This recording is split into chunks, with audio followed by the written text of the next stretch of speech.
না, আজকে যেটা ঘটলো হাইকোর্টে সেটা কিন্তু একদম ঠিক হলো না। অনেকের মতে ফ্রেশার্সদের সর্বনাশ হয়ে গেল, অনেকের মতে ফ্রেশার্সরা আর জব পাবে না, চাকরি পাবে না। আমি বুঝতে পারছি না যে কেন এমনি ভাবে ফ্রেশার্সদেরকে ডিমোটিভেট করছেন আপনারা। কেন ওদের ওদের ওরা যে একটা পড়াশোনা করছে, একটা একটা আর কি উৎসাহের সঙ্গে সেটাকে আপনারা ওদেরকে নিরাশ করে দিচ্ছেন। এমনি একদম প্লিজ করবেন না। আমি আপনাকে বলছি ভিডিও বানানো বন্ধ করে দেবো। এই বছর 100 যদি সিট থাকে তাহলে 5% পাবে যারা প্যারা টিচার ওরা, আর যারা যারা চাকরি হারিয়েছে 15% ওরা হবে। আর ফ্রেশার্সরা যারা একদম নতুন, যারা বঞ্চিত হয়েছে 7 থেকে 8 বছর ধরে, ওরা হবে 80% জব। আমি আপনাকে বলছি যদি না, এটা যদি না হয় না, এই ভিডিও বানানো বন্ধ করে দেবো, সবকিছু ভেঙে চুরমার করে দেবো এগুলো। ফ্রেশার্সরা এই বছর জব পাবে, এটা হাইকোর্টের রায়। বুঝতে পারছে না কেন? হাইকোর্টের রায়, হাইকোর্ট সুপ্রিম কোর্টের রায়টাকে হাইকোর্ট কোনো মতে হস্তক্ষেপ করলো না। সুপ্রিম কোর্টে এইবারে চাকরি যারা যারা আর কি যারা আর কি সাধারণ পরীক্ষার্থী, ওরা এবার সুপ্রিম কোর্ট যাবে, সুপ্রিম কোর্টে গিয়ে আবার সেই হবে।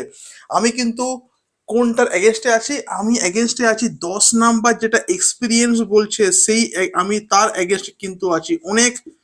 অনেকে যারা চাকরি হারিয়েছেন সে সমস্ত টিচাররা, দেখুন আমি আপনাদের সাথে কোনো আমার শত্রুতা নেই। আমি বলতে চাইছি যে 10 মার্কস যখন এক্সপিরিয়েন্স দিচ্ছে দিচ্ছে এর এর বিরুদ্ধে কিন্তু আমি এসেছি। আমি কিন্তু কারো এগেনস্টে কিন্তু নেই।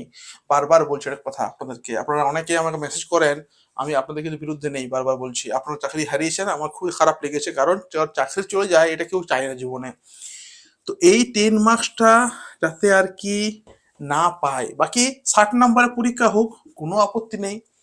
একাডেমিক্স 10 থাকুক না কেন, দারুণ জিনিস, কোনো একাডেমিক তুলে দিলে আরো ভালো।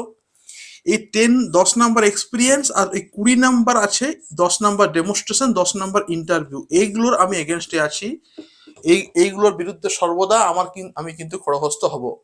ফলে আমি বলছি এইগুলো সব কিন্তু সমাধান হয়ে যাবে সুপ্রিম কোর্টে। সুপ্রিম কোর্ট এখনো খোলা আছে, এখনো কোনো কিছু শেষ হয়ে যায়নি বাবু।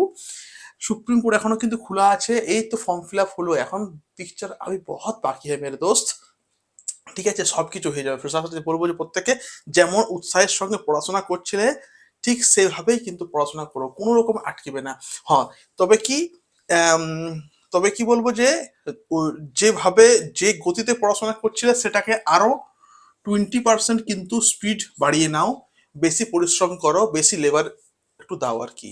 ঠিক আছে, আমাদের এখানে ইংলিশ স্যার কিন্তু নোটস দিচ্ছেন, বারবার বলছি, তিনি কিন্তু অফারে নোটস দিচ্ছেন। এই হলো তার নাম্বার, প্রচুর ছেলে মেয়ে নোটস কিনছে। আর আমি আজকে যে রায়টা দিল, এরপর থেকে আমি ফ্রেশার্সদের জন্য বলছি, যারা ফ্রেশার্স আমার এখানে ক্লাস চলে, আমি ওদের জন্য আজ থেকে সব ক্লাস দিয়ে দিলাম। জান 100 টাকা করে নেবো, 100 টাকাতে আমি ক্লাস ওদেরকে দিয়ে দিলাম, শুধু গুরু দক্ষিণা। এটা আমার গুরু দক্ষিণা। যারা যারা ক্লাস করবেন তারা এই নাম্বারে আমাকে মেসেজ করুন, আমি ওদেরকে ক্লাস আজ থেকে দিয়ে দিলাম। আমার ফ্রেশার্সরা কোনোদিনই চাই না যে ওদের জীবনে খারাপ সময় নেমে আসে, ওরা জব পাক, আমি এটাই চাই। ফ্রেশার্সদের জন্য মাত্র 100 টাকা গুরু দক্ষিণা আমি নেবো। বাকি নোটস যেমন ছিল তেমন নোটস কিন্তু পাওয়া যাচ্ছে, 9-10-এর ইংলিশের নোটস পাওয়া যাচ্ছে। প্রত্যেকে বলবো যে কেউ মন খারাপ করবে না। সবাই জেনে গেছো যে হাইকোর্টে কি রায়টা দিল, কিন্তু সুপ্রিম কোর্ট এখনো বাকি আছে, সব সমাধান কিন্তু হয়ে যাবে, বারবার বলছি। ঠিক আছে, যদি ভালো লাগলো প্রত্যেককে কিন্তু এটা সেন্ড করবে, পাঠাবে। আর সঙ্গে থাকো আমাদের বেস একাডেমিতে, পরে ভিডিও আরো নিয়ে আসছে আর কি। Thank you.